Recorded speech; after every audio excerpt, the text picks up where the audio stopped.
So I'm into, I have tried and tested more than 25 ideas till date and still working on some highly scalable and models. So last week also I attended your session. It was really, helpful, insightful. That's about me. Thank you. Thank you, Anuj. Welcome. Hitesh?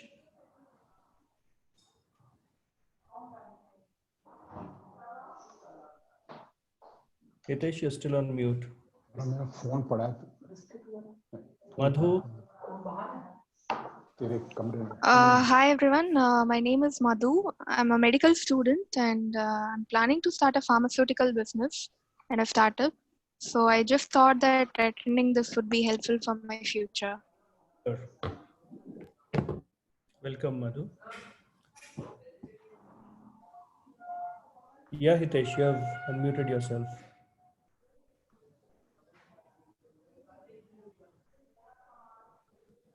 Cannot hear you, Hitesh. Sita? Hi everyone, my name is Sita Bhatt. I operate out of Bangalore and I currently run a content services agency where we work on various types of content and communication for corporates as well as startups. I've been a friend with BYS for a while now and have succeeded with their guidance and mentorship to a very large extent. So I'm happy to be here. Thank you for the kind words, Sita. Thank you. Ajay? Ajay, I don't see your audio as well. Hitesh, you wanted to introduce yourself? Some disturbance, people are dropping off and on. All right. All right, Ravi, so I think let's start very quickly without wasting the people's time. Hi, everybody, and welcome here. Great to see you here on Saturday,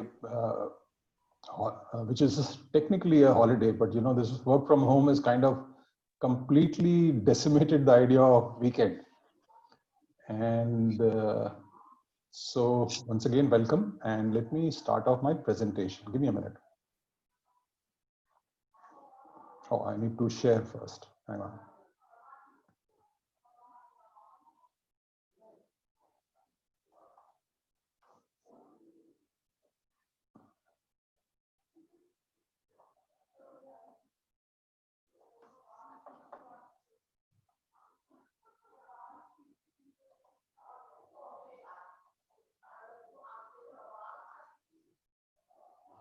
Okay, is the screen visible? So that? Yes, it is visible. Okay, great. So today's topic, how to decide the price of your product. What we'll do actually is we've always propagated using frameworks. And what we are going to do is there is a core set of 5 frameworks. And we are going to actually deep dive a little more into those frameworks, applying them at different stages so that you understand how do you actually use frameworks to help you figure things out. This is actually a sample of what we do in deep coaching and strategic design. You'll get more familiar with those products as we get deeper into it. But to begin with, we always tell any entrepreneur that you need to have an identity. A company needs to have an identity and a purpose, because without that compass, without the GPS, it's very difficult for a company to remain focused on what they really set out to do. So we will apply that rule to ourselves first. We will share with you what is our philosophy and why are we doing what we are doing.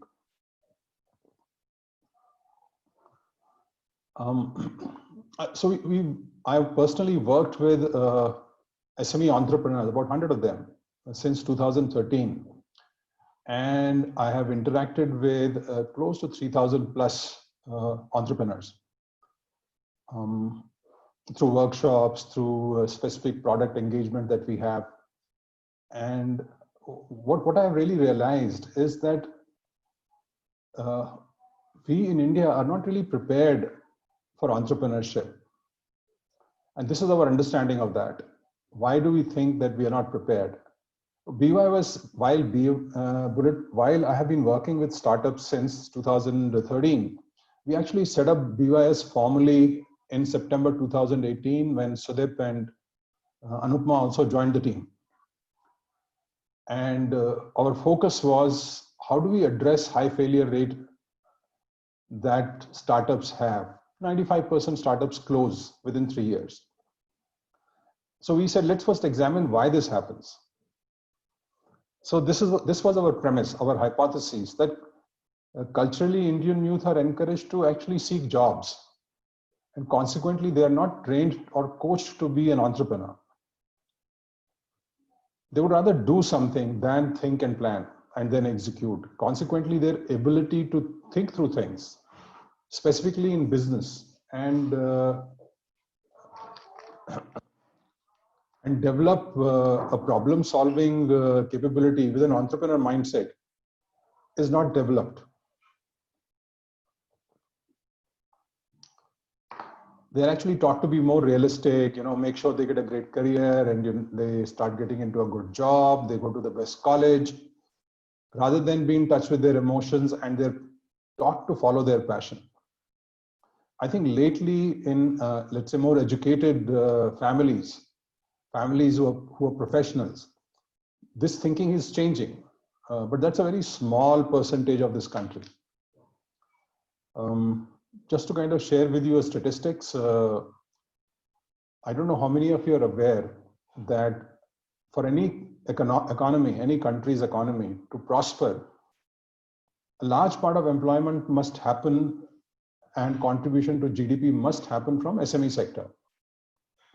Germany, for example, has 65% contribution from SMEs to the GDP of the country.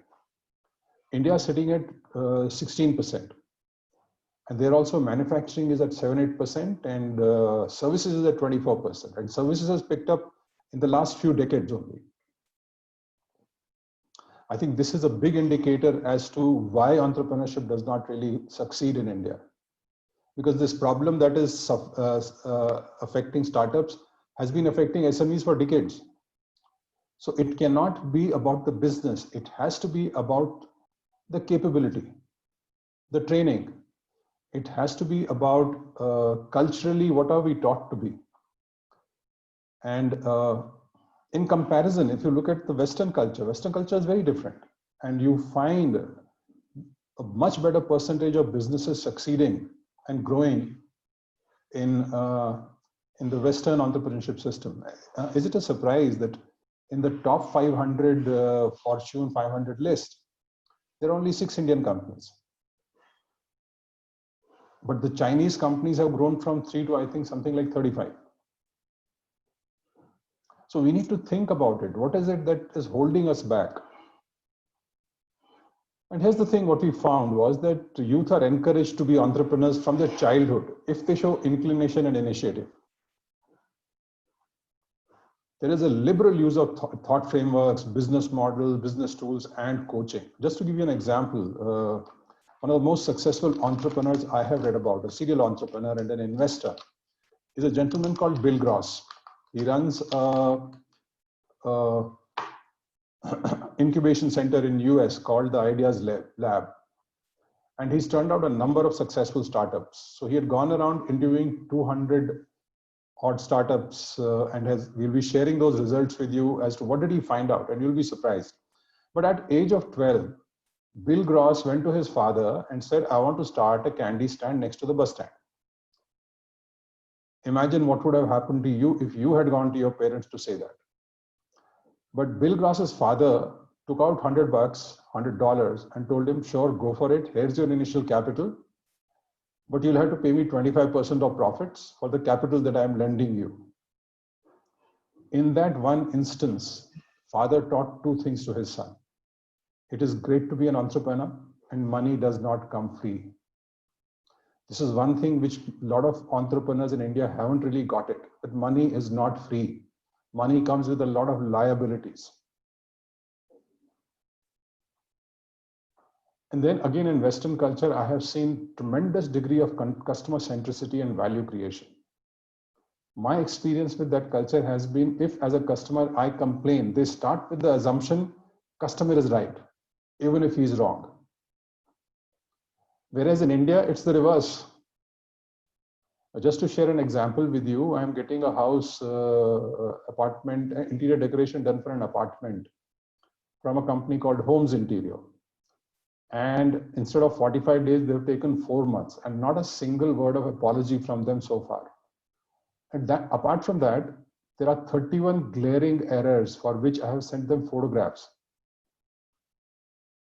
And in 4 cycles, successive cycles, they fix something, then they leave something, fix something, then they leave something. Finally, I threatened them that I'm going to go to social media, I'm going to lock you out, I'm not going to let you in, which is when they panicked and started responding. How can such a company ever grow? So my request to all of you is customer centricity. It is your prime responsibility in building an organization. Build absolutely rock solid customer centricity and value creation. Without that, you don't have a business. I mean, if you see in how Peter Drucker defines business, he says the only purpose business exists for is to find a customer and service him. That's your only reason you exist. Therefore, your purpose becomes very important. We have not been taught to think about these things, which is why you don't think about it. Okay, moving on. Western culture, they have highly evolved communication skills and marketing capability because of customer centricity and value creation, and the fact they're constantly taught to be in touch with their emotions, their passions, and express themselves. In India, reverse is the case. Why is it important for you to know? You must watch these things inside yourself.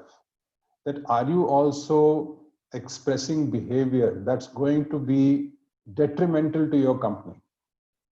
Which is why it's very important to think about this. You may not agree with our philosophy. That's a different matter.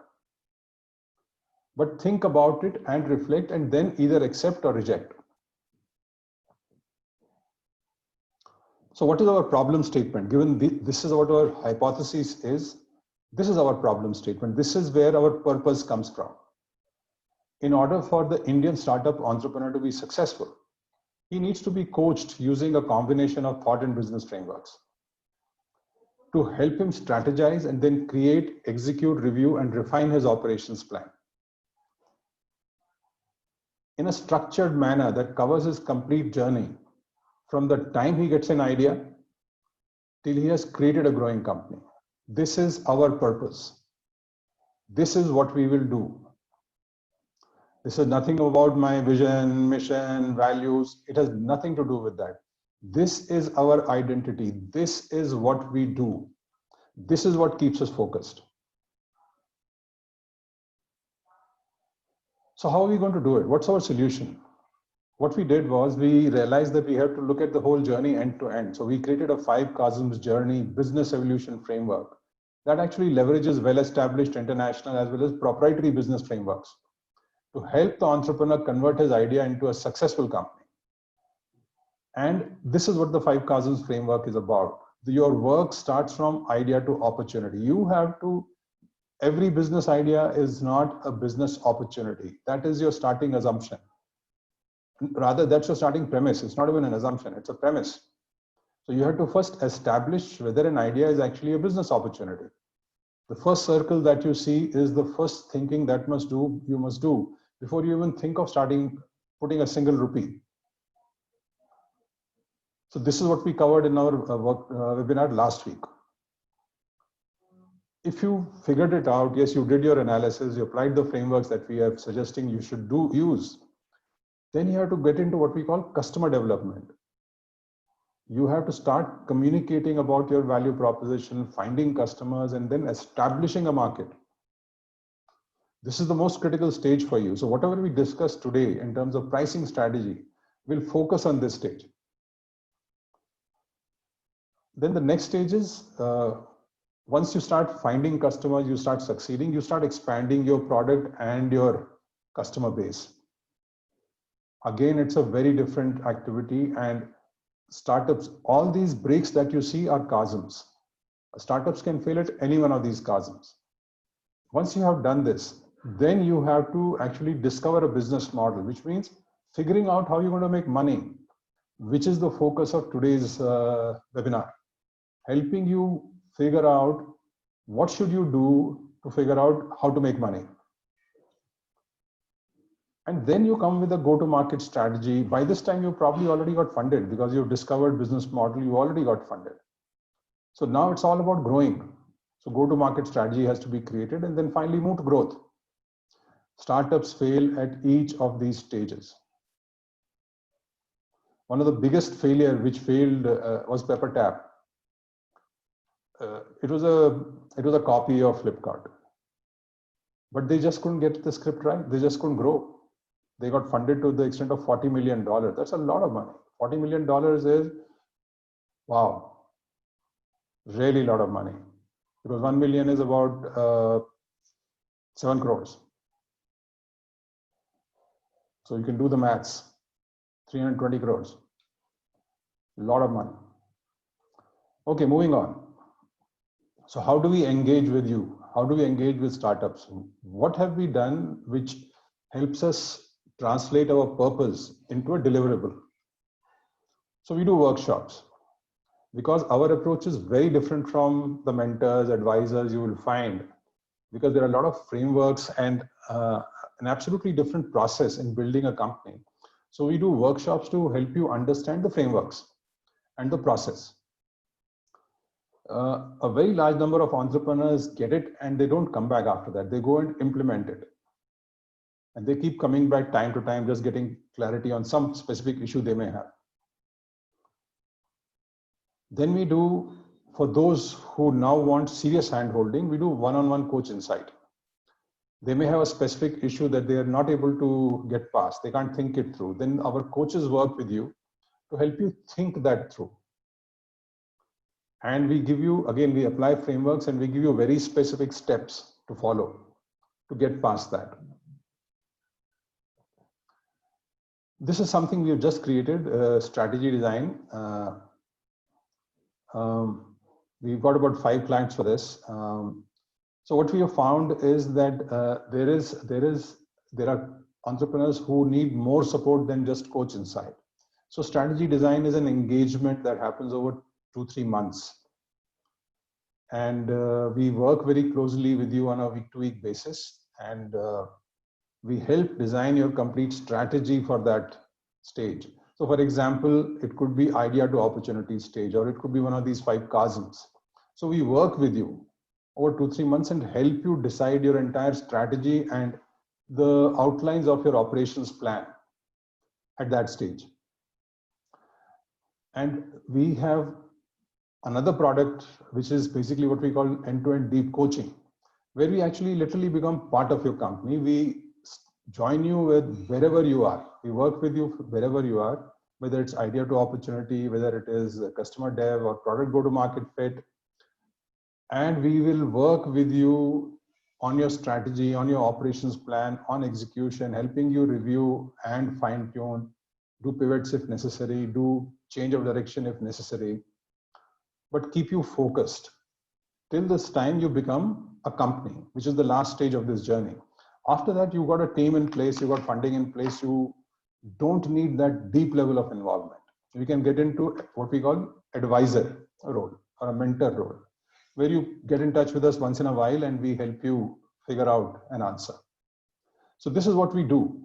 And I have shared with you what is the purpose and why we are doing what we are doing. Hopefully you learn from this and follow the same process for yourself. Quickly, core team. I'm from IIT Kanpur, 42+ years of working in IT, in senior leadership role in last 20-25 years of my working. I've been a serious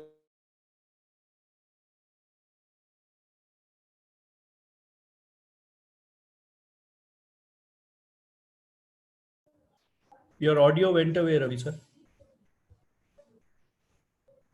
Your audio, cannot hear your audio.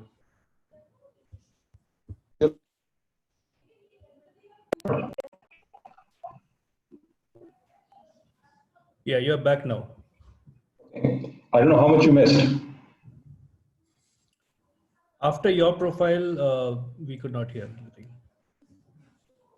Okay, quickly, I'm not going to read it back. So, but you guys, the text is there in front of you. And so they 18 plus years of experience, 3 startups successfully exited. And now, again, in the startup mode. Moving on. We have a team of total facilitators and domain experts of 12 people who come in for specific engagement as and when required. I think it's very important that all of you get a very clear understanding of what's a startup, so that you have a very clear strategy of building what you're trying to build. So here is how Government of India defines it. Any entity, business entity, which is not older than 5 years and has not exceeded 25 crore turnover in last 5 years. But this is not the operative definition. Operative definition is this. And it is innovating, developing, deploying, and commercializing new product. The moment you get into use a term like innovating, that means you're doing something that has not been done before, and that is why you're developing it. If you wanted to set up a bakery, there is no innovation in it. You know what is to be done in bakery. Your innovation can be not in bakery, but in your recipes, it can be in your process, it can be in how you market it, but it's no longer about bakery. Unless you go and do something totally different where baking becomes a very different process. So it is innovating, developing, deploying, and commercializing new products, process, or service driven by technology or intellectual property. So it's a new product, new process, or a new service. We have added our understanding to this. Even if you're doing something that has been done somewhere else before, but if you're going to a new geography or a new customer segment, it is still a startup. Best example, Amazon started selling books in the US, Flipkart did it in India. So the critical questions you have to answer to establish value and figure out what your pricing strategy should be is, what will you be innovating? Product or a service? Prevailing business model, business process, or revenue model? And then what will it be driven by? New technology or intellectual property? Or will it be new market segments or geographies? You will need to figure these things out so that you can understand how will you position yourself, your company. So for example, if you are innovating the revenue model, it can be an existing product or a service. Or if you're changing the business model, it can be existing product service. So please understand this very well and start thinking along these lines. And here is what we constantly tell everybody, that these are 5 fundamental frameworks you'll have to apply at every stage of your business. So today we will deep dive into these frameworks and show you how will you think about pricing strategy.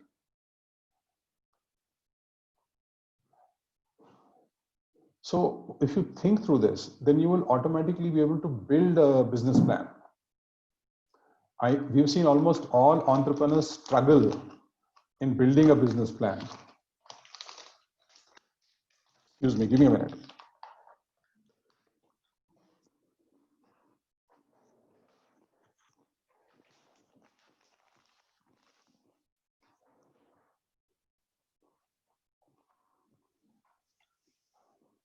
I'm sorry, I'll be chewing an energy bar in between because I have not had breakfast and I am feeling very hungry.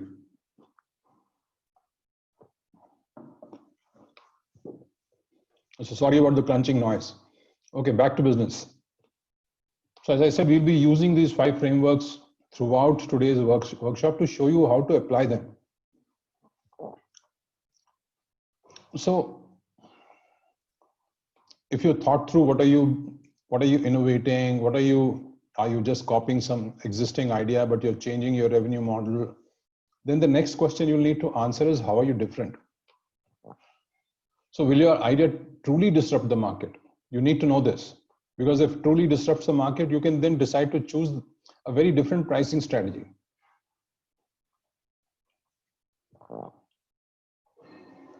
Or will you just make sustainable improvement?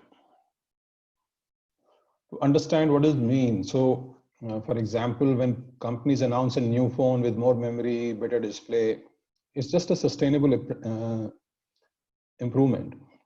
But when a company announces a foldable phone, that's a disruption.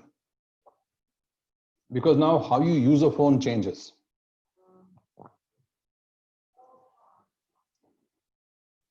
Or will you just drive efficiency in the existing market? This is typical Zomato, Swiggy war.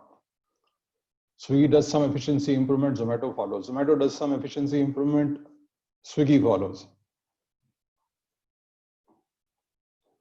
So that clarity is very important for you to start figuring out what will your pricing strategy be, what will drive it.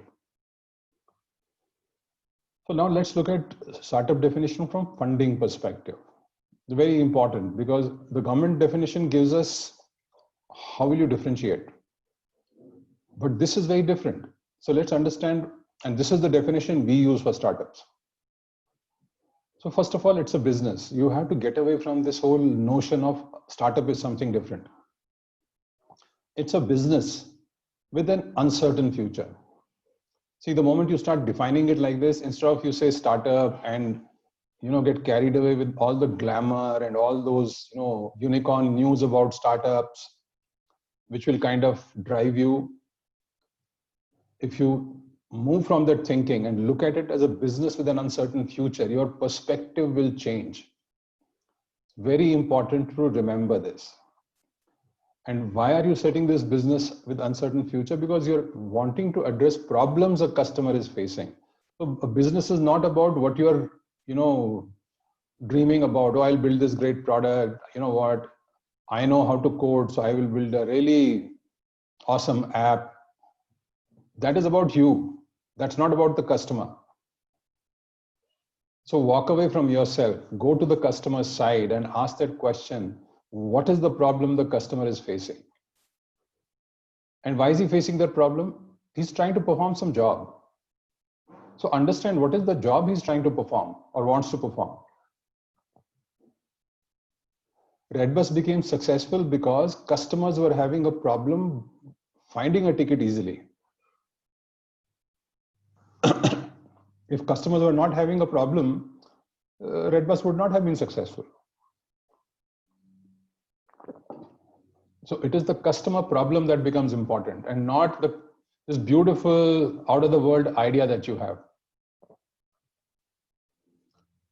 And you have to address it in a manner no one has addressed earlier. That is when it is innovation.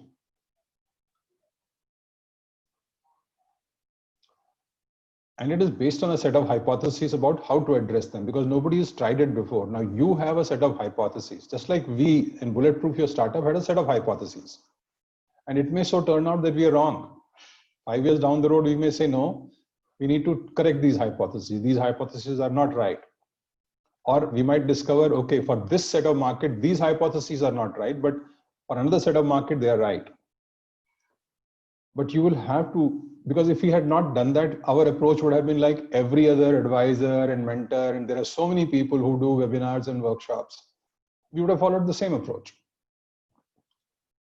But our approach is very different because it's based on a set of hypotheses. So in that sense, we are trying to disrupt how entrepreneurs are coached. So if problems are addressed successfully within a defined business model, you have to discover your business model. So how are you going to make money? It should have the possibility of generating humongous future profits. This is what gets you funded. Your brilliant idea does not get funded. The customers are buying from some 100 odd customers are buying from you does not get funded. It gets funded because the funder and the investor sees, oh my God, this is going to have 100 million customers. This is huge. It's going to make so much profit in the future. That's why he puts his money, because he is not there to work with you for the rest of your life. He is there to quickly multiply his money in 3 to 4 years' time and walk out. And he can do that only when he can sell the possibility of growth to the next investor. I love to call it Ponzi scheme. It's a Ponzi scheme. There is always a promise of future gains in this whole process. So please remember this, please print it out, stick it in your room, wherever you work, so that every moment you're reminded of this, that this is the business you're getting into. So therefore, if humongous profits have to be made, what are the properties of your idea? First of all, creating a compelling breakthrough, very important, because without that, you don't have size, you don't have growth. You may have a successful business, but it will be small, and which is fine, nothing wrong with that. At least you'll have independence, but you can't be the next Sachin Bansal. Pick up a big fight. If you want to be a Sachin Bansal, don't pick up a small fight. But if you want to run a good, healthy business, small fights are also okay. And create a large, sticky community, very important. No point building an app which has 10,000 downloads every day, but 9,999 uninstalls every day. You have really one download every day there. If that app has users using it once a year, you don't have a big sticky community. So you need to figure these things out before you start even thinking about what will my pricing be. If you don't have a compelling breakthrough, if you don't have a big fight, if you don't have a sticky community, you will not have a pricing of your desire, which will then affect your financial plan. It will kind of put a limit on how much can you invest, where can you invest, and how can you invest. So if you want to be a big startup, you will have to create a differentiated opportunity. And what will drive traction? Let's look at that. So what is the nature of need your idea is going to serve? What is the nature of problem you're solving? Is it unworkable, unavoidable, urgent, underserved? We'll get into this. But I just want to put these thoughts upfront with you so that you start thinking about this. Or is it just going to automate tasks? In which case you will not get great traction. It's only if you are serving a latent critical need and solving an unworkable problem will you get traction. What will drive revenues? What will be your pricing strategy? Will you compete with the incumbents? Which is, there's a big company out there, there's a Flipkart out there, and you want to compete. Now Meesho did that, but Meesho smartly went to tier 2, tier 3 towns. So they didn't compete with the incumbents. They did something different. They actually went to areas where there was non-consumption of service. The third option. Or you can choose to enter bottom of the market. You create an operations of such efficiency that you can afford lower prices. So if you are great at operations, this could be a possible strategy for you. But if you don't have operational experience, if you don't understand operations, then this strategy will work only if you get somebody on board who's great at operations. So this is how everything comes together. You have to think about all these aspects. So just to kind of sum up, a business idea is not necessarily a business opportunity. It must meet 3 conditions. You should be doing a job, whatever you do, it must help the customer do a job he's wanting to do in a better manner, preferably at lower cost, with very little pain of adoption. You must have a large market that is willing to accept it because of its unique values that differentiates it from the competition. And you must have a mechanism of making revenue. Without these 3 in place, you don't have a business opportunity. So go back to your thinking part, figuring out other ideas till you find an idea which is really a business opportunity. And all this should lead you to this one fact: how differentiated is your value proposition? And let's quickly look at what really your value proposition should look like. And all of you, please make sure that this becomes the driving definition of anything that you're trying to do. Every time you have an idea, try to create a value proposition like this. So here is what it should do. My value proposition is for. So what is the value proposition? What is the value the customer is going to get? What market segment will you operate in? Who's the target customer? Must clearly understand that. Otherwise, how will you price it if you don't know who's the customer? What is this current alternative? So who will you be competing with? This becomes important. Post that, what problem will you solve for the customer? Very important. Now you come to what does your product really do to answer all these questions? And how is it better? So unless you define what you're doing in this statement, you unfortunately will not get it right. So use this as your template for defining what is it that you're really doing for the customer.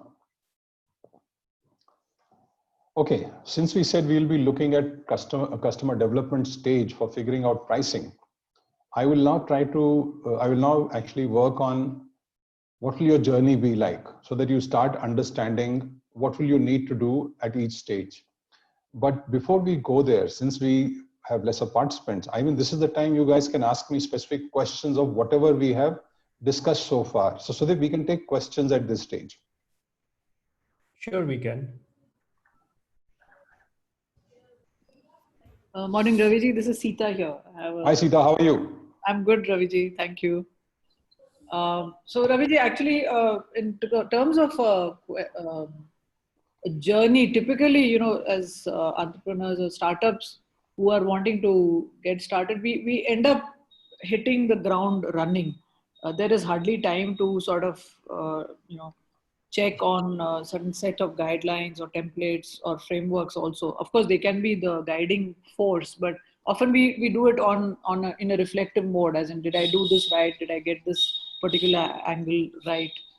So is there let's say, maybe just like a top 3 things or top 5 things, I don't know. Something that you just look at as a checklist to say, have I done this before I actually submit a proposal? That is something that I've been sort of working on, and more that turns out to be like a, you know, standard operating procedure, if I may call it that, for a proposal pitch. Have I taken care of A, B, C, D from a growth perspective? Not really whether the template has got the points that are required for a proposal. And I don't know if that's in the scope of this discussion, but I just wanted to raise the question. Sure. As far as scope of the discussion, I mean, unless others say, no, we already understand this, we don't want this, which I don't think will happen. And so sure, we can look at these questions. And I think it's a very important question. So let me just finish eating this bar so that you guys are not disturbed by the crunch. No issues. Okay, I'm done. So, see, like anything in life, we always have 2 options. A, we first think things through and look at all possible situations that we will face, try and structure our thoughts, and try and figure out what would be the right thing to do and what are my alternatives. This is always very difficult because without you realizing, you are actually applying a framework that is called situation analysis. And situation analysis has a very very good structure if you use the framework. Otherwise, it's absolutely dependent on your own personality. What is your persona? Are you the kind who wants to really detail it out, think it through, write it down, test it, check it? Or are you somebody who likes to do it on the go? Kuch karo, try karo, dekho chala ke nahi chala, do something else. My experience, Sita, with development teams has been very interesting. So I've found that any engineer, whether he comes from an IIT or he comes from a really small unknown college, wants to start coding from day one. If you ask him to think about design, in all probability, they will leave, they'll quit.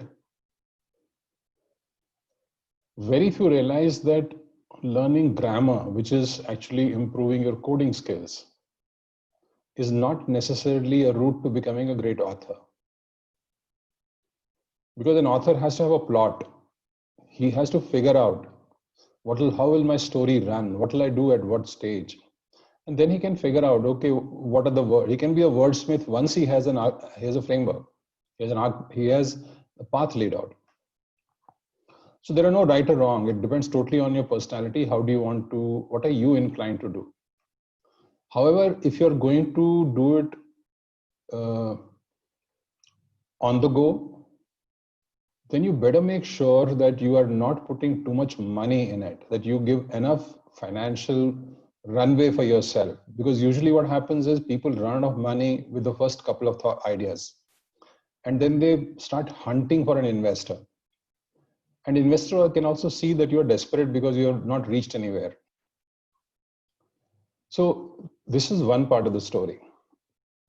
Now coming to what you asked, you said, what are the top 3 things I must take care of, right? So depending on what you're doing, I'm going to assume that it's a regular business. It's not a startup. And in which case, you will have to have a financial plan in place, and you'll have to have thought through who is your customer, where are your customers, and how are you going to reach them.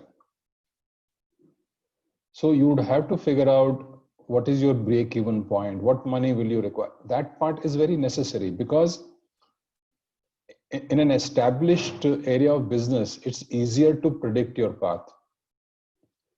The challenge comes if you're trying to do something you've not ever done before.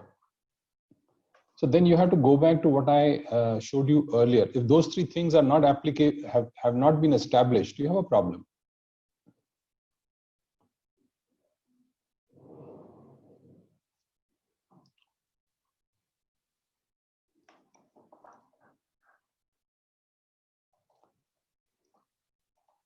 Can you see the slide?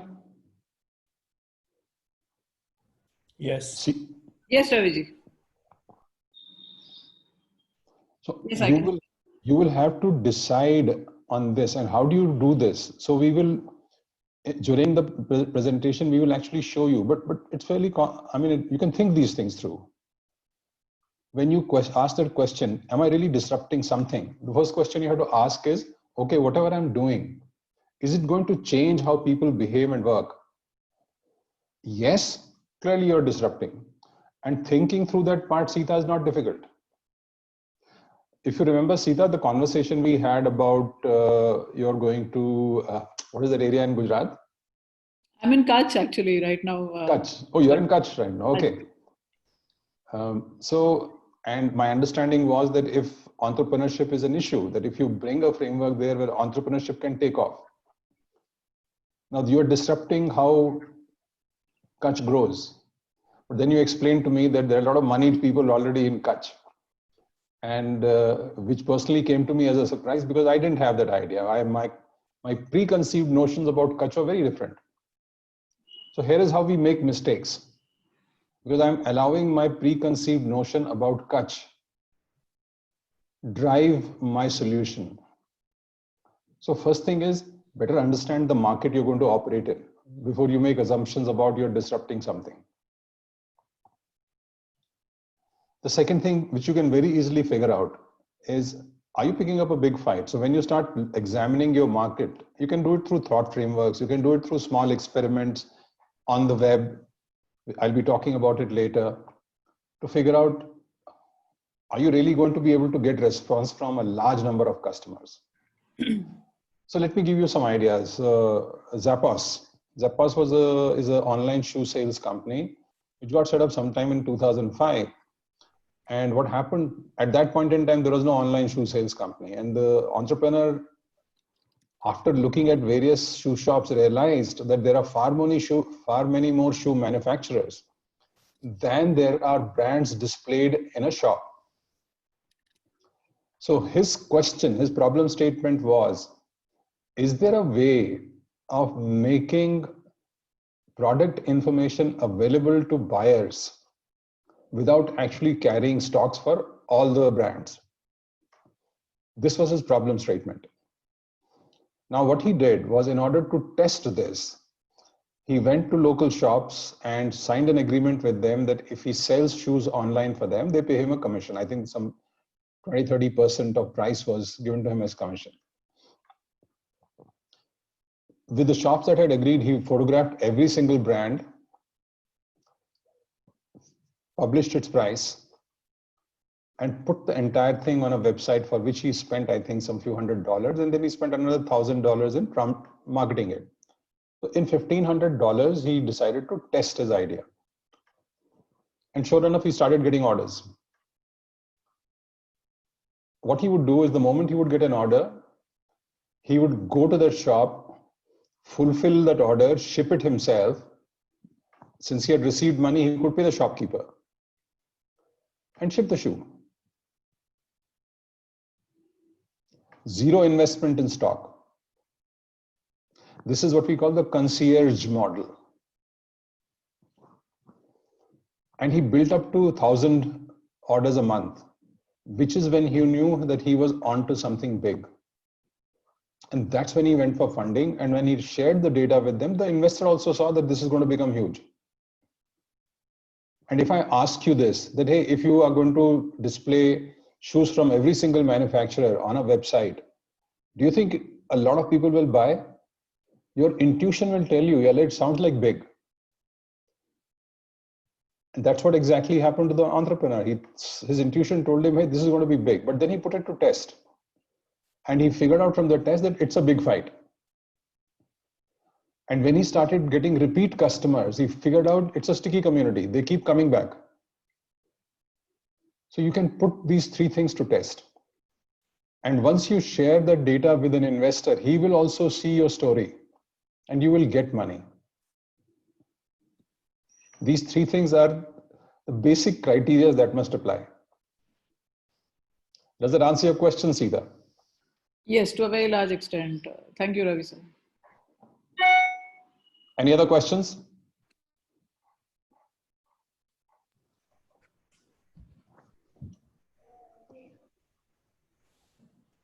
Okay, during the session, if you have any, you can just type it on the chat. We can take it at the next stop point. Okay, so let's go back. Okay, presentation mode. Remember the scope that I've set initially is how do you figure out your pricing strategy during a stage called customer development. So we'll go deeper into that now. For that, it's important to understand what will your customer acquisition journey be like. So very interesting research done by Dr. Rogers in 1960s. I will not go deeper into it, but basically what it established was that initially you get people buying who are buying are innovators. About 2.5% of your market will be innovators. This is the first set of customers who will buy. They will buy for novelty. The next set of customers you will get is 13.5% of total market called early adopters. They will buy for competitive advantage. It helps them do something better than others, and they'll buy it. Third set of customers, which is your main market, early conservatives. They buy for benefits. And then you have what we call late conservatives who buy it for ease of use, benefits plus ease of use. So early conservatives will buy it even if ease of use is not so good. But if benefits are there, they'll buy it. But late conservatives will buy only if there is a lot of ease of use. There should be no pain in using it. So early conservatives may withstand some pain. Late conservatives will not withstand any pain. This is one reason you'll find a lot of people not switching to Telegraph. They still keep using WhatsApp. Telegraph is not easy to use. The experience is very different. This is how your sales are going to grow.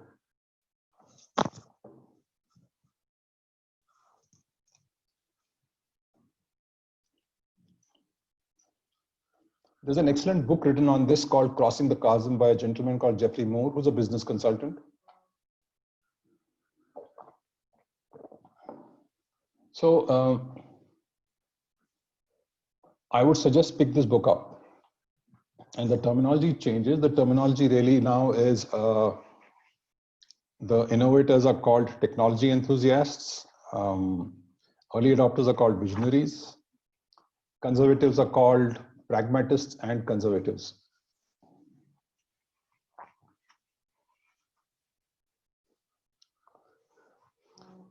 So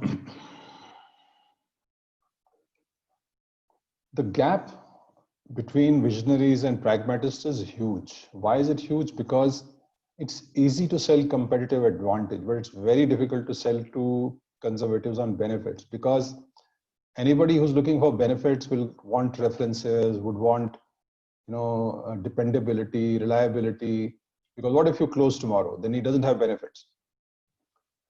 So unless your products and your processes are well established, it is unlikely that the pragmatists and conservatives will buy, and as the terms imply. So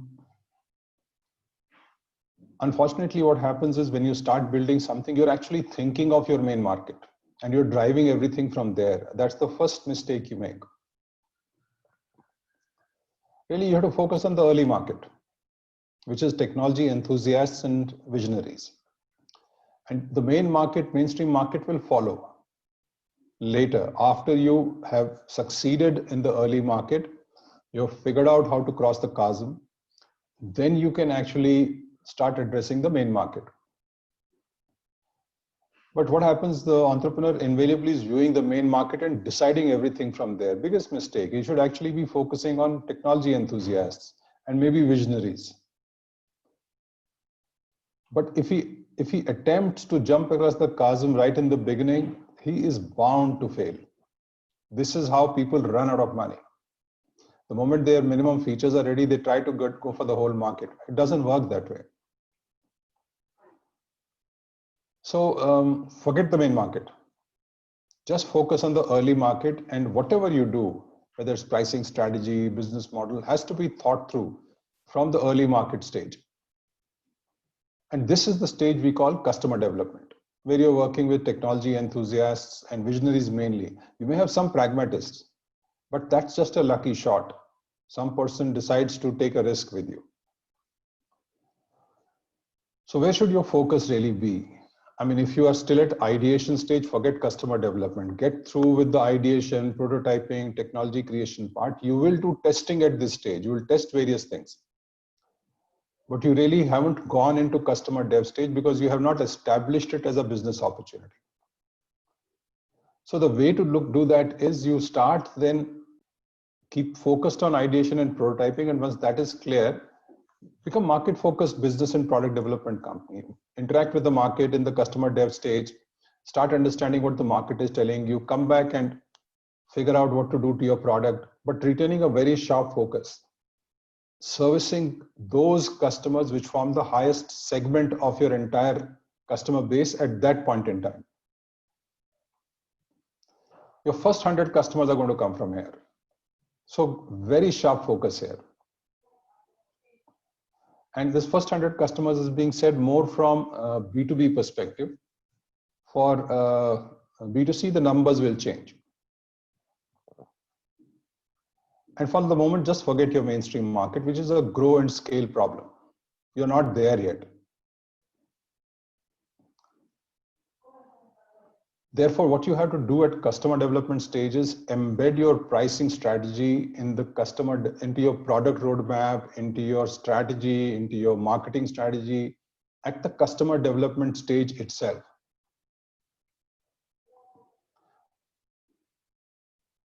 A lot of people confuse the two, pricing strategy and price point. They are two different things. Don't confuse finding out the right price with pricing strategy.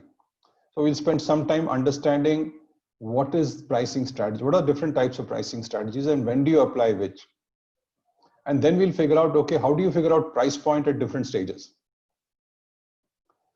Okay, here are various kinds of pricing strategies. Penetration pricing, premium pricing, price skimming, economy, there are a heck of a lot of strategies out there. But they basically, for you, will fall into 4 categories.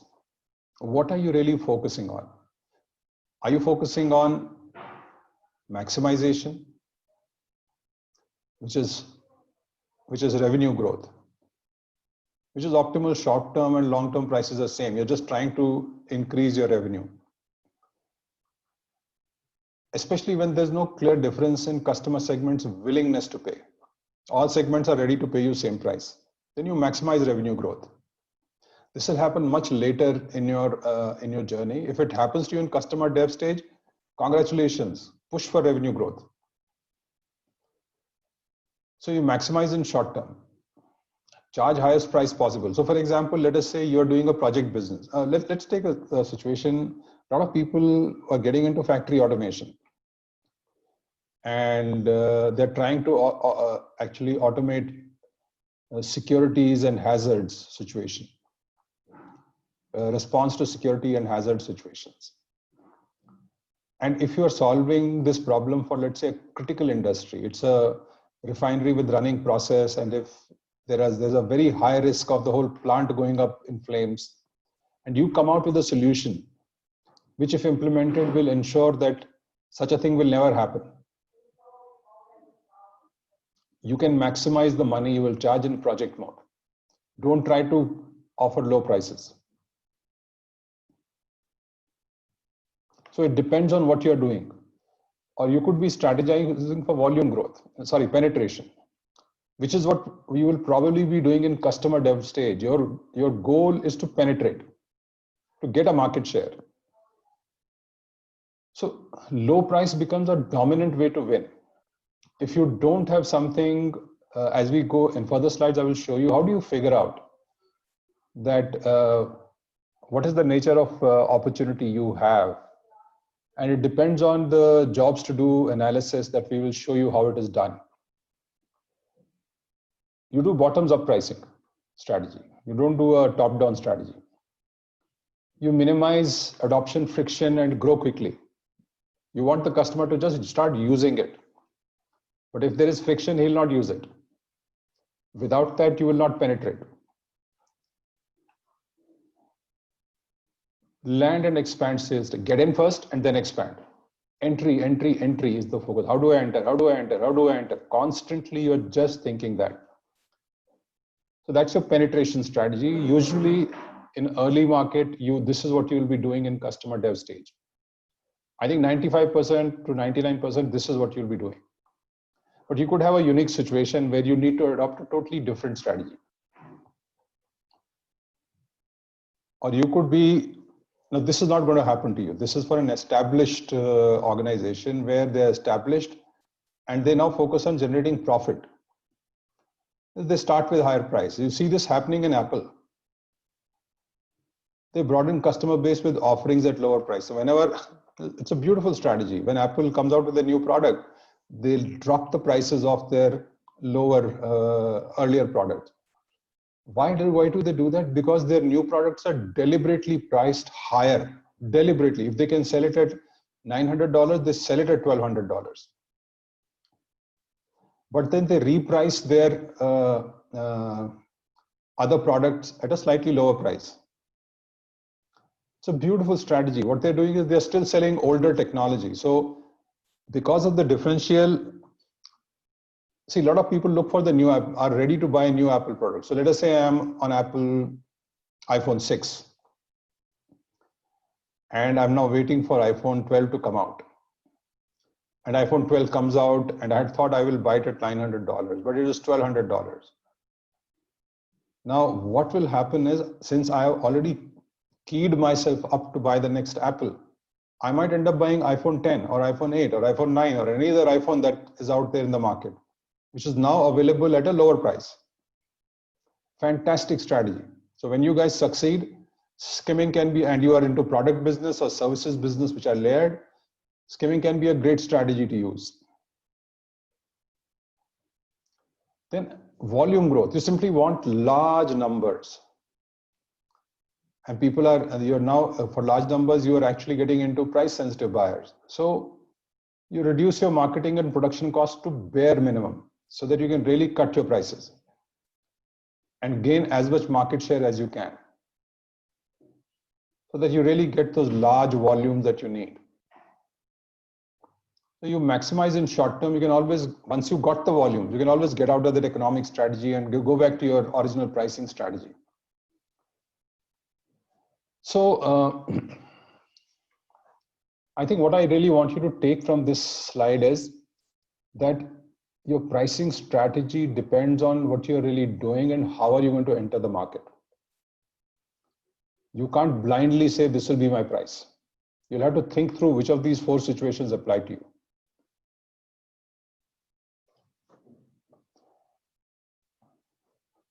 So, and your strategy has to be explicit. Everybody in the company must understand. Usually what happens, sales understands, but product and engineering don't understand. You don't explain it to everybody that this is, again, this is a problem with Indian entrepreneurs. They don't communicate.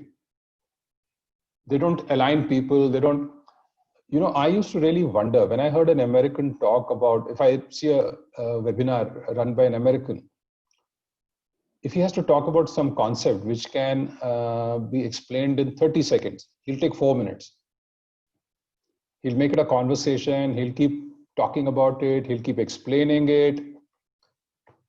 The reason he's doing it is because he's making sure that every single person, people who come on will be of different capabilities. Somebody gets it in 5 seconds. Somebody will not get it in 5 minutes. So he's making sure that he's communicating well enough so that everybody gets it. This is something we do not do by design. We are not taught to do this.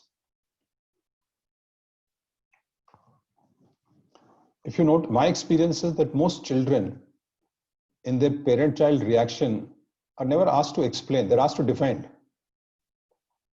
You train a person, you train your child to defend. And I've seen that in a very large number of percentage. I gave you that example of the company that I'm working with. When they messed up, they didn't do these 31 things. So my question to them was, guys, you had said you will do it on this date, you've not done it. Right?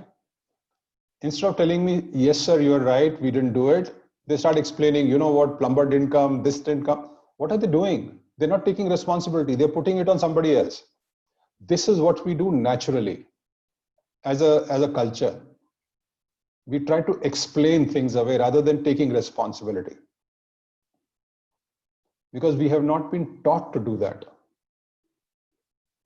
So guys, make an effort to align your teams, over explain if needed, but make sure everybody gets it. Okay, so fundamentally, how do these work? So whatever I showed you in the previous slide, what impact does it have on your pricing range?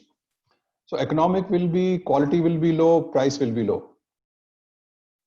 Penetration will be, quality will be high, price will be low.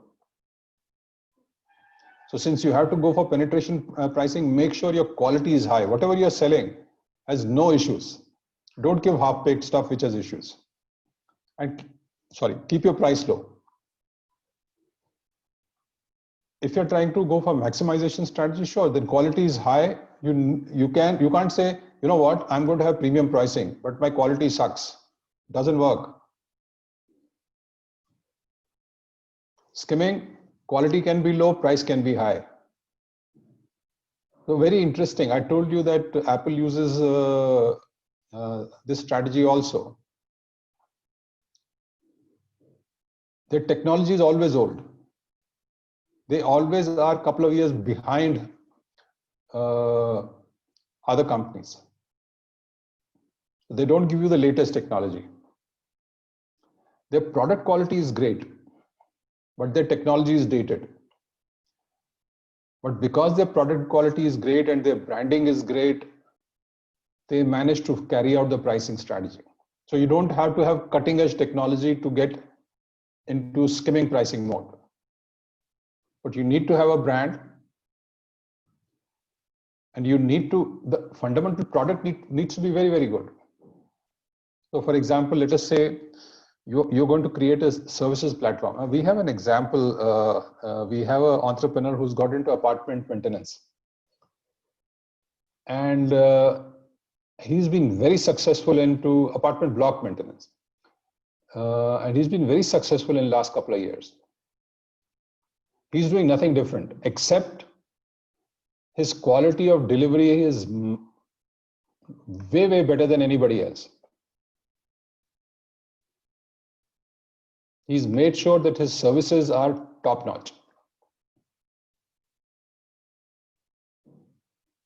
So you can adopt any one of these strategies depending on what your business really is. Now let's get into how do you apply frameworks. So first framework I'm going to pick up is the business strategy framework. Typically what happens is this is where most entrepreneurs and industries struggle. They try to make vision, mission, values, which are 5 years, next 5 years, next 10 years. And then they try to create an operations plan from there. The most difficult.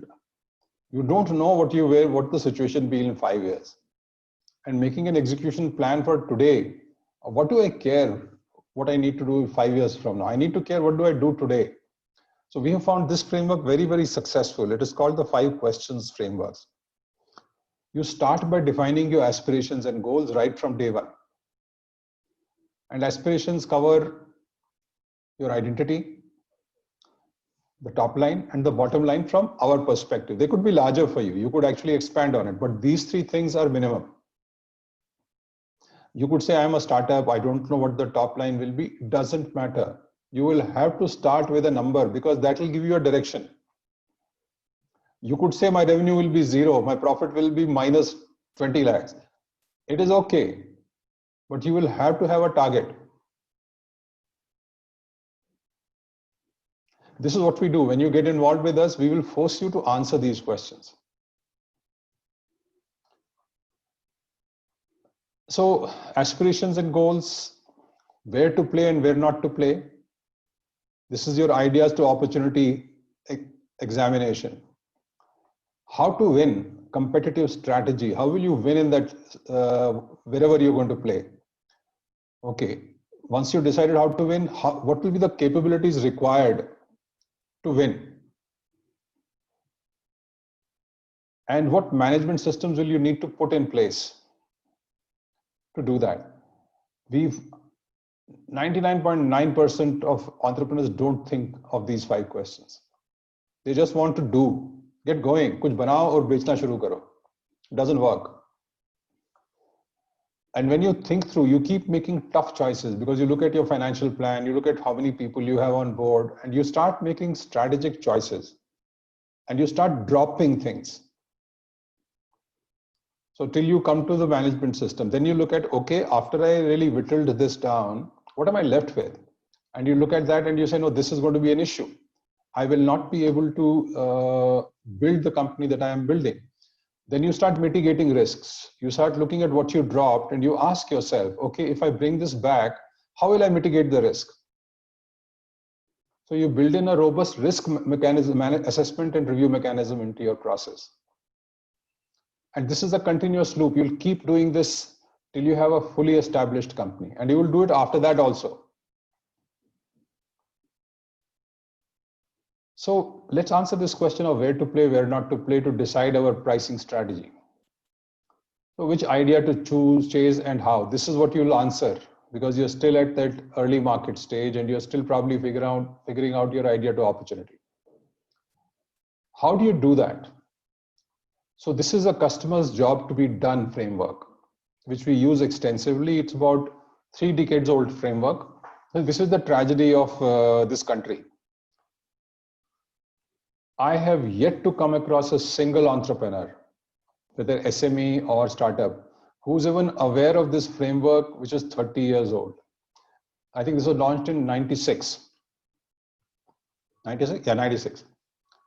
Of all the frameworks, this has been the most successful framework. What does this framework do? It basically says you will have to figure out what is the job the customer is trying to do, for which he will hire your service or a product or a feature, whatever you're building. And jobs can be of 3 types. It can be functional, it can be emotional, it can be social. And you'll have to ask, okay, what is the basic need behind this? Let's take an example. You just graduated from your engineering college or your MBA or whatever you were doing. And you get a job with a consulting company which insists that you have to wear a suit to office, a tie and a coat. And you've never had a tie and coat in your life. Now you go about finding the tie and coat. Will you spend a lot of money on this, Or will you just say, okay, let me see what is necessary? It's a functional job. So you'll be very price conscious. You will not overspend. You will not go buy a 20,000 jacket for this. You try to see, okay, what is the bare minimum which is acceptable? Okay, let's say you bought this jacket and you bought this tie and you're working now and you like some person of opposite sex and you want to get into a relationship, and that person is also okay and he agrees to date. And now you are stuck because you don't have clothes which you would like to wear on your first date. Now it has become an emotional job. Now your response to price will be a little more flexible. You will not go for bare minimum one. You would want to buy something that will look good. So see what happened. Same purchase, buying a dress. Customer behavior depends on what is the nature of job that he's trying to do. Is it a functional job or is it an emotional job? Let's take it to next stage. Now, so the partner you had dated, both of you decide to get married.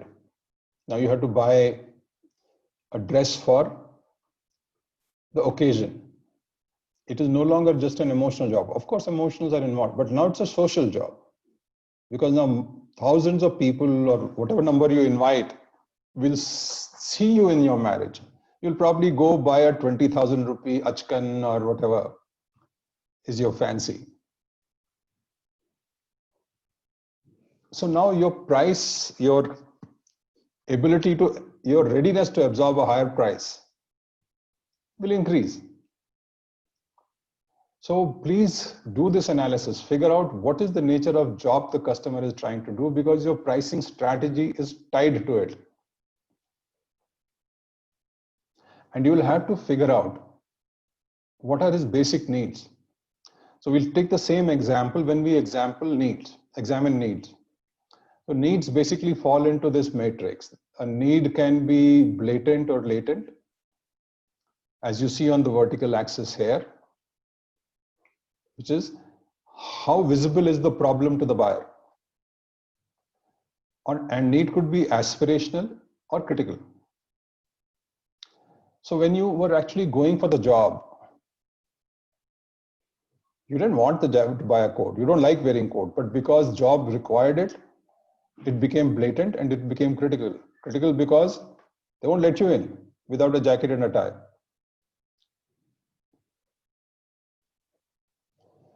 And when you went on your first date, it was no longer critical, it was more aspirational. Even if you didn't go to the market, buy some new shirt or something new, jacket or whatever, the person would still date you. He would not say, sorry, I'm not going to meet you. So it's aspirational, it's not critical. And it is latent.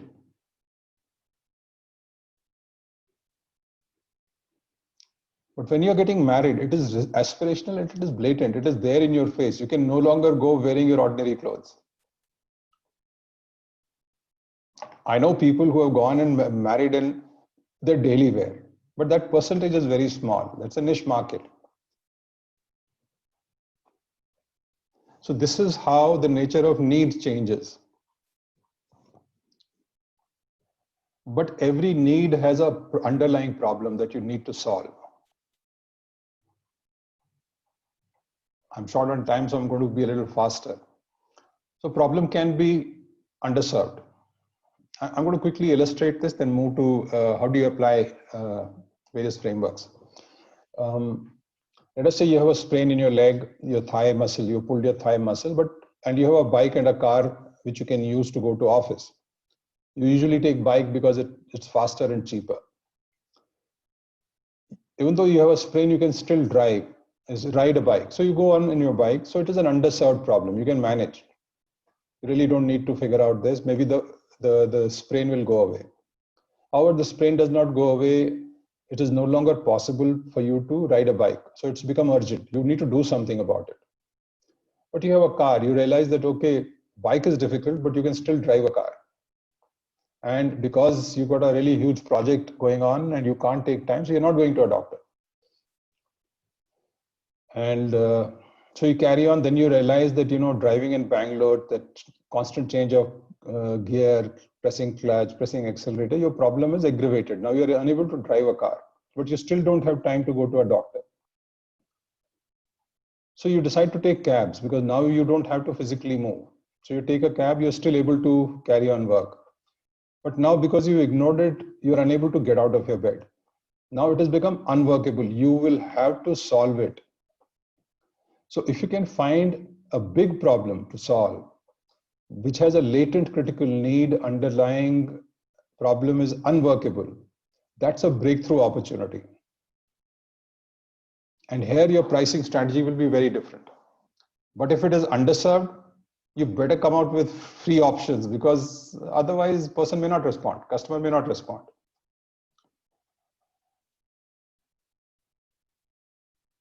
Okay. One of the fundamental methods you will use is what we call A/B testing. You would have you will start checking your price elasticity versus features. Okay, what customer responds at what features, and you can create small online surveys where you could test different set of features on different set of customers and figure out, how is that segment responding to your feature and what price is he willing to pay. Doable.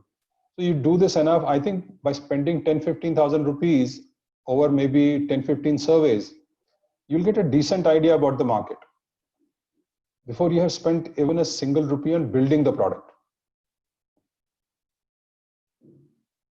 And you will figure out, okay, get some sense, okay, where will the revenue be maximized? What should be the price, and at what market, for which customer segment, at what quantity will I get my maximization of revenue? You'll start figuring that out. That helps you in your break-even analysis. And you would have got a price range versus number of customers idea at this stage. So you can start sizing for your kind of business in customer development stage, what should you really go for? But be careful. Don't offer same set of product and service at different price points to same people, same customer segment. You lose people's trust and confidence. You can always position, change one feature, change some service point, and actually make it appear like a different product at different price points. At this point in time, focus on revenue, not on conversion rate. Okay, how many customers will you convert? No, focus on revenue. What is the total revenue you'll make? Because that starts sizing the market for you. It will be very necessary for you to figure out your break-even point. And that will affect your financial plan. And it will not cost you much. This will give you a general idea of your price range, what your price range should be for the customer segments you want to operate in. Now, how do you establish the right price point in the price range that you have discovered? So minimum price is your break-even point. At what point will you break even? And this is a must to calculate, because for startups or any business, we constantly tell them, you must start making operating profit very quickly. So how do we select the right price of our choice in a given range? So figure out minimum by break-even analysis and figure out maximum by value pricing. You know that you're giving certain value. You could A/B test for what's your value price, and you figure out, okay, this is the maximum price. So for example, you're selling some product at 10,000 bucks and you find zero response, but at 8,000 bucks, and you feel that, the value that I must get is at least 8,000 bucks per product. And you find at 8,000 bucks, you get a certain set of customers. Now that sets your maximum price. Your break-even gives you minimum and your value pricing gives you your maximum. You know your price range now. And through interviews and A/B testing, you would get a maximization somewhere that you realize, okay, between value pricing and the maximum that I got from customers' expected price, There are some customers, but my ideal point is this, that I am okay with this point. If I get 100 customers at this price, it's fine. If I get 500 customers at this point, it's fine. So you have set an expected price range that is acceptable to you. And you can now decide price point within these 2 points, somewhere in between, based on what your A/B testing has told you. Moving on. So what we showed you at this point, when you're selecting idea, apply customers' jobs to do framework to choose the most likely to succeed idea. You would have a set of hypotheses about the problem being solved, your solution to address that, value of your solution for the customer, target customer segments, and it's what's his persona, what is the customer journey like, what is the revenue model, especially pricing, what will be your channels of delivery, and you would need to design a market validation to test all these critical hypotheses, which is that A/B testing piece that you will do. And as you test it, you will keep figuring out whether I iterate, whether I pivot, because A/B tests will tell you what is happening, what is likely to happen in the marketplace. And use web as much as you can. You can use Twitter very, very, very well. You know, start posting on Twitter and figuring out in your market segment, what are the pain points customers are having? What are the weaknesses of your competitors? You can start posting small questions to people to figure out. It's a lot of hard work in you preparing for all this. There is no easy way to do this. Do offline face-to-face interviews wherever necessary. Okay, so when you do this, you'll come at an MVP, smallest. See, we figured out the price range in which you are comfortable. So you'll figure out, okay, what are the feature sets that'll get you maximum order? And you will decide on that as your MVP. And you could use a concierge MVP or a smokescreen MVP initially. The beauty is that you will get near instantaneous customer feedback that will actually drive your decision of your initial feature set.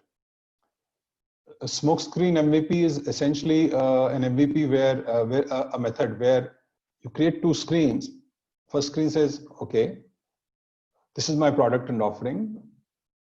And second screen says, and it tells you price and asks the person to click for buying. And there you take the details, etc., and say, thank you so much. We'll be launching this product or service by XY date, and we'll get in touch with you. And because you participated, you'll get a special 10% discount. Because otherwise he'll be irritated with you. That he did something for you and didn't get anything back from you.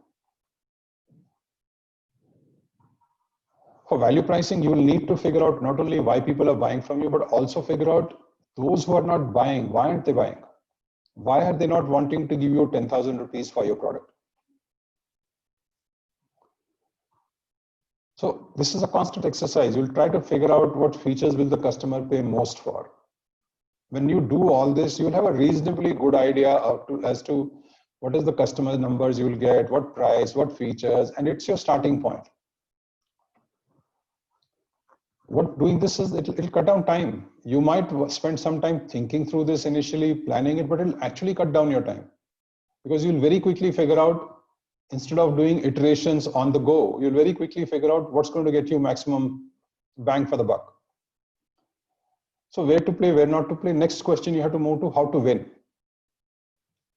What will you, so 2 questions become important. What will you be innovating and how will that drive your pricing strategy?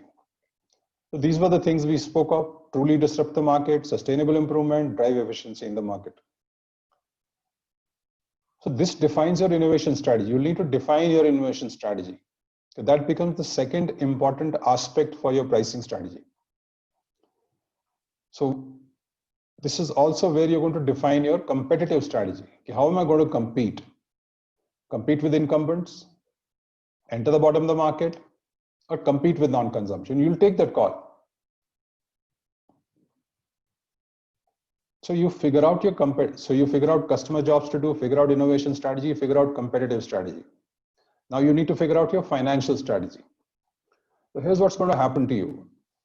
This is how your sales are going to go over the month. So you see right here, we've got pivot, prototype, pivot, product stage, which is your customer development stage. Once you figure this out, you'll move to build, which is your business model stage. Post that, grow, business process, management, infrastructure growth, scale. So you are really here in the first 8 months where you're trying to do all this stuff. And you're going to make losses because you're spending money and not earning enough. Our advice to all startups is that flatten this red curve. Try to bring it back to the zero as quickly as possible, so that you are not spending money on keeping your enterprise running. And this is probably how investments will happen. If you have built successfully, you will be probably at the VC stage, provided your startup meets those 3 criteria we spoke about, and there is a possibility of generating humongous future profits. This is how your risk is coming down. You will have to think through this to figure out your financial strategy.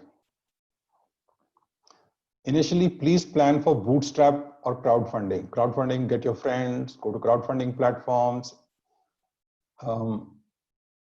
and try to reach the business model discovery stage without raising money.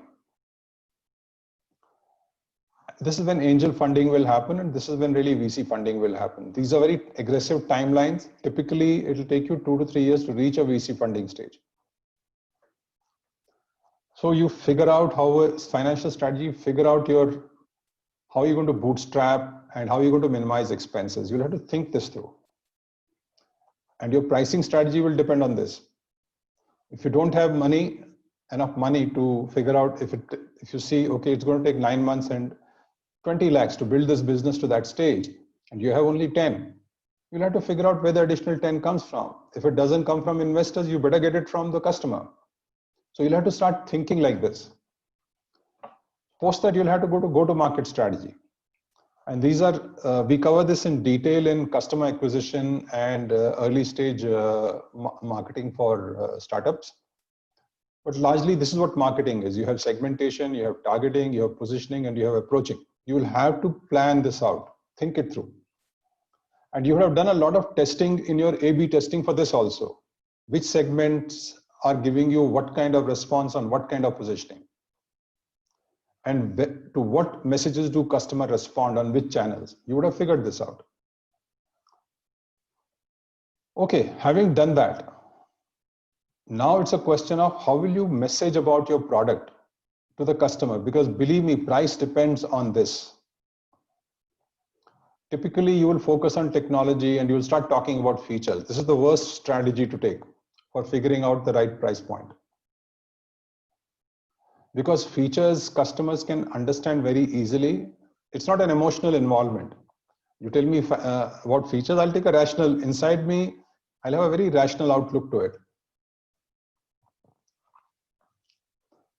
So the second thing that becomes important is behavioral economics. So let's understand a little more about this. It's all about pricing strategy. How do you really communicate price? A very interesting example here is Economist. It's a magazine, a very nice, very good magazine. I think they were selling subscription for $100 in 2005 or 6, and they wanted to switch to digital version because digital version really cut their costs down and they could make more profit. So they came out with an ad for all their subscribers that, okay, you can also now switch to digital subscription at $25. You're paying 100, but you can go for 25. They got very poor response from existing users. Why? Because people liked that magazine in their hand. They could carry it in train. They could read it in train. It was easier to read. They didn't want to switch. So after that, Economist changed its strategy. They created an ad which looked something like this. On the leftmost side, they had an ad saying digital version for $25. They had a picture of Economist and said digital version $25. In the center, they had print version $100. And on the rightmost side, they had print and digital $100. Look at this. The print is $100, print and digital is $100. Now customer psychology changed. He said, hey, I get a digital version free. So how does it matter? I'll subscribe. Maybe sometimes I might read digitally. And people started subscribing for digital plus print. See how behavior changed, because now you looked at price differently. People don't buy because of features. People buy because of perceived value in their minds. How do they perceive value? This is the fundamental shift you have to make in your thinking. How will customer perceive value of what I'm doing? Don't try to fix your price by features.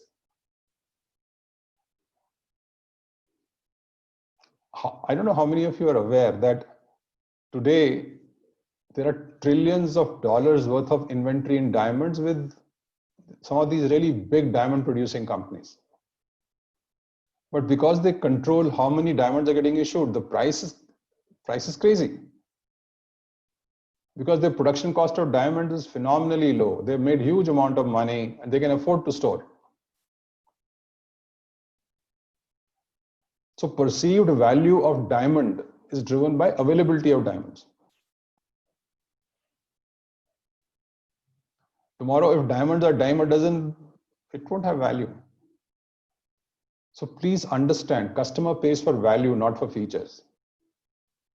And in case of economists, within 2 years, 65% of print readers had switched to digital because of that pricing, price messaging strategy. This is known as decoy strategy. Finally, we come to psychology. Your messaging and communication is not about features. It is about what are the pain point buttons or what are the customer expectation buttons that you can press through your messaging. My advice to you would be go on to YouTube and look for ads of Move Cream and Vodafone Business Services. Fantastic ads. So Move Cream ad goes something like this. They show this lady, the more recent one is they show this husband who's watching a TV and he's got a remote in his hand, and a wife quietly walks up to him and snatches the remote from him. And he kind of playfully gets up, starts chasing her. Playfully, she starts running. And at one place, she ducks and she sprains her back. And she says, ah. And husband looks at her with a totally different expression. He's concerned. He brings a Move Cream. Then he shows he's applying it with a lot of love and care. And they are back to normal. They're about to hug. Then son walks in. See what a beautiful story they made about Move Cream, in which they tell you nothing about Move. They don't tell you what chemicals it has, why is it better. They don't tell you what its price is. They tell you nothing.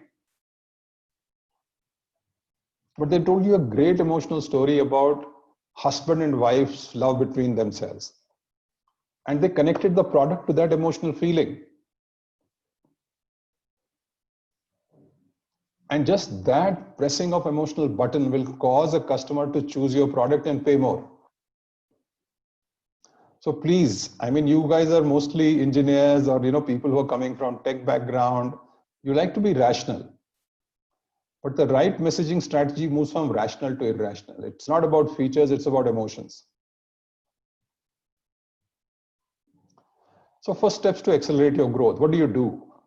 Start with feature that has most likelihood to create traction and stickiness at customer development stage. It doesn't matter if it's not your favorite feature. If that's the feature that will create traction, start with that. Build your pricing strategy right into your roadmap. Because you've done the A/B testing research, you would figure out, okay, when I go to this stage and I open this customer segment, I can charge this much more for this feature. Since this stage will have innovators as your customer focus, focus on innovation, differentiation is more important than whether the product is complete. So initially, focus on the newness, the innovation, the novelty. B2B founders, please step out and go meet customers yourself. I'm amazed how many B2B founders are so shy that they just don't want to meet customers. But guys, unless you yourself meet customers, you will not know what the right price point is and what strategy will work. B2C businesses proactively use A to B testing to figure out right value prop for which customer segment. Okay, so this is what we covered so far. Now quickly we go to revenue model. These are the various revenue models you can use: ad-based revenue, channel sales, e-commerce, transactional revenue. So you'll have to start thinking what applies to you. Maybe you choose 2 or 3 of them, but then start testing them. What is working for you in your case? Customer interviews, extremely important. Even B2C customers should call customers and understand from them what is the problem they are facing. Understand personally. For God's sake, don't see it from your perspective. Don't defend. Take responsibility and listen to customer's perspective, even if you think he's talking nonsense. But note it down. If 100 people are talking the same nonsense, clearly you got something wrong. So establish and quantify value. Ask questions which helps you understand, okay, how does he see value? And then also figure out, for your main market, what are the benefits? How do they see benefits? Which features gives them what benefits? Start tabulating that. Discover pain points, fears, anticipated risks, and explain your mitigation plan. How do you plan to mitigate his risks and fears and his pain points? Never ask a customer what he would like to pay. Sorry, that's not play, that should be pay.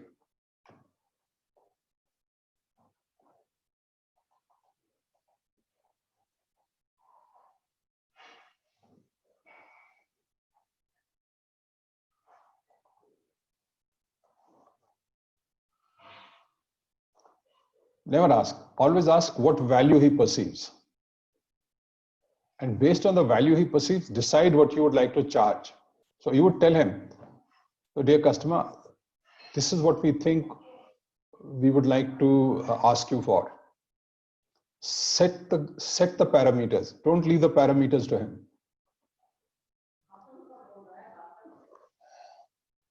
And start with the range higher than you are planning to set his expectation. It's always to start with a range which is higher and then drop. Especially for him. You can make it so special for him. Ask about what they feel about the price range. Don't just tell him, this is the price range, leave it. Ask him what he feels. If he feels no, it's a little high, get into a conversation.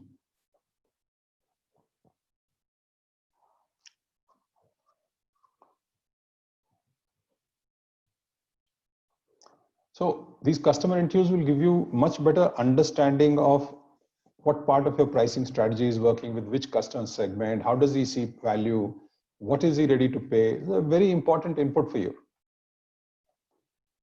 And build your pricing advantage into your business model. The core of your business model, what is it? Product to service, manufacturer trading, hardware, software. You will have to think about these things. What is the core of your business model? What is it based on? Because this will influence your revenue model. And business model also has standard, so revenue model, license for subscription, premium, cross-sell, upsell. What do you really want to do? Think about it. Business model has, people often confuse revenue model and business model and revenue stream. These are 3 different things. Business model is at a very high level, 3 things: the revenue model, systems and processes, and the value proposition. These 3 things. But it's far more evolved. I will be sharing a framework with you which will give you more idea. Revenue model is a strategy of managing companies' revenue streams and resources required for each revenue stream. Revenue stream is a company's any single source of revenue. You could have multiple revenue streams.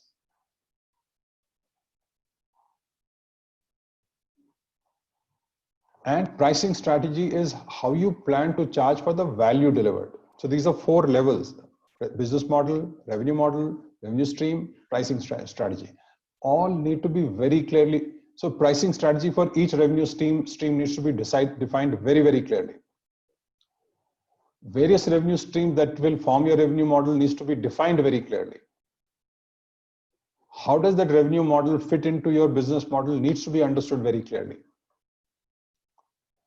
There are standard 8 types of business models. You will have to ask yourself, which one will I be? This is a framework developed by one gentleman called Osterwalder. It is online. There's a lot of material available online. Guys, please read it. Basically, it has 9 components. As you see at the top, you have key partners, key activities, key resources on the left. Center is value proposition. Then on the right, you have customer relationships, channels you'll sell through, and customer segments. Bottom forms your financial part. What is your cost structure? Left, right, what's your revenue streams? This brings your business model together. So now your business model is also defined. So what did we do? We told you that these 5 frameworks are necessary. We've shown you how will you apply these frameworks step by step.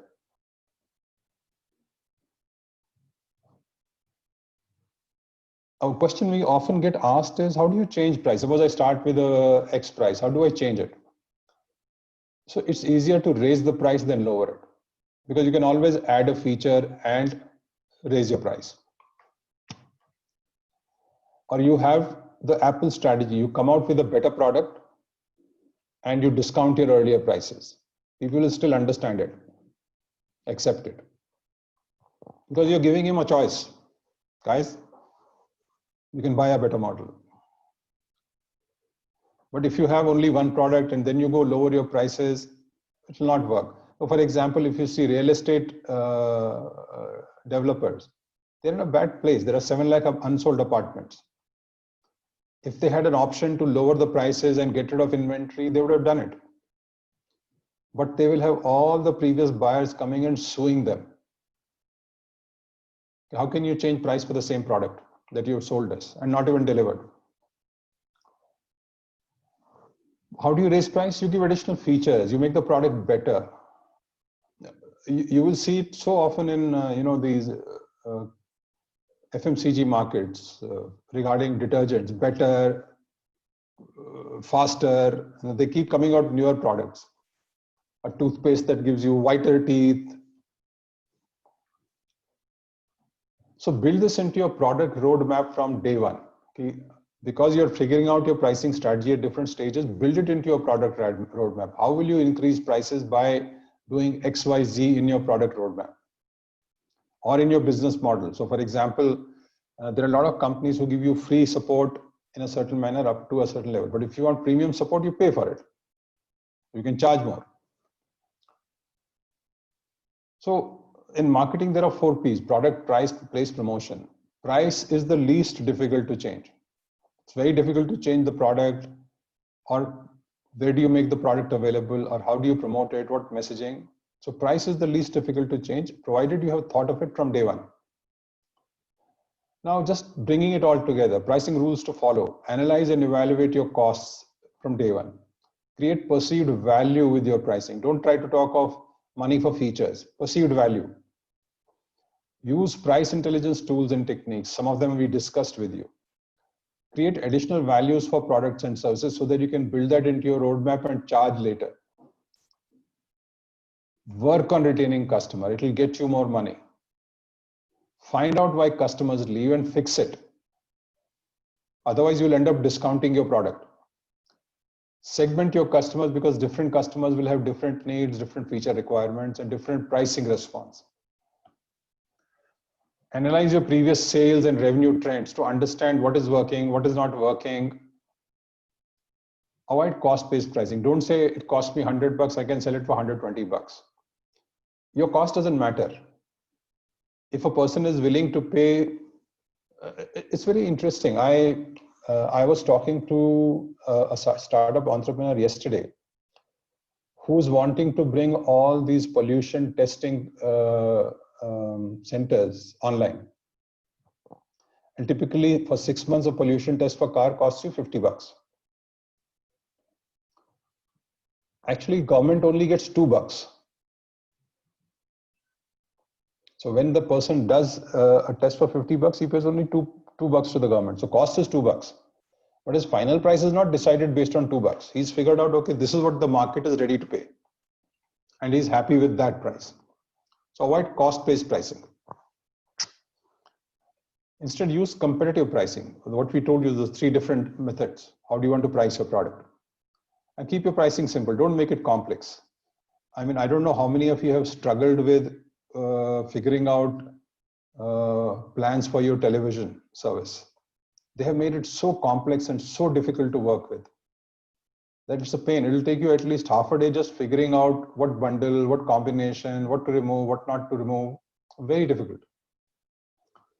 Context matters in pricing. What context you set. I gave you that movie example. They set a very different context, which then drove the price. Use price anchoring, the Economist example. Test different price points before you actually decide what you will charge. Don't get into pricing battles. Very bad thing to do, because you lower, your competitor lowers, then you lower, then your competitor lowers. Don't get into that. Avoid that. Create a strategy where you don't have to get into pricing battles. And your policies must be frictionless and customer. Keep the customer in mind. Your goal is to service that customer and retain that customer. Figure out product bundling. Can you sell one product with another product, and even though the bundle costs less, but you make more money? And use discounts smartly. Use discounts to drive behavior. Don't use discounts to do a sale. Promotions make a difference, so actively use promotions. And please, please, please listen to your customers. So that's it, folks. Dot on time, it's 12 and we are done. So we can take questions at this stage.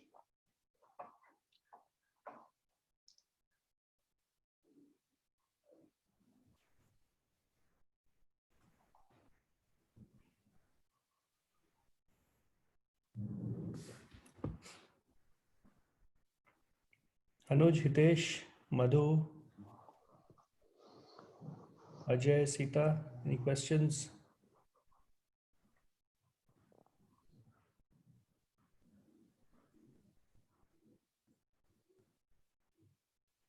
Anuj, Hitesh, you still there? At least your name is.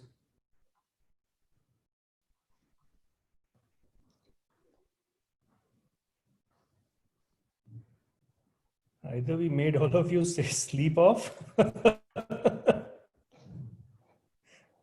or it was too much to digest.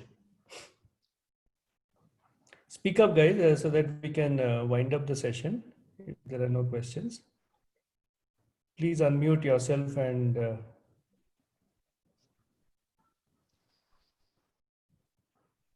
Okay, Sita has unmuted herself. Sita, do you want to add anything? No, Ask no, anything. I just wanted to thank you for the session. Just sort of reiterated some of my thinking. And since most of the thinking is now translating into hardcore action, so it's been an extremely useful session. Thank you. Okay. yeah, Hitesh. Thanks, Sita. Thanks, Sudeep.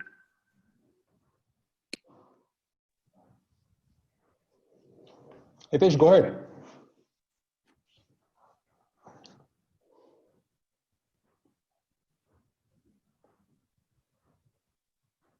I guess we are unable to hear him. So Madhu said thank you, and I believe he left.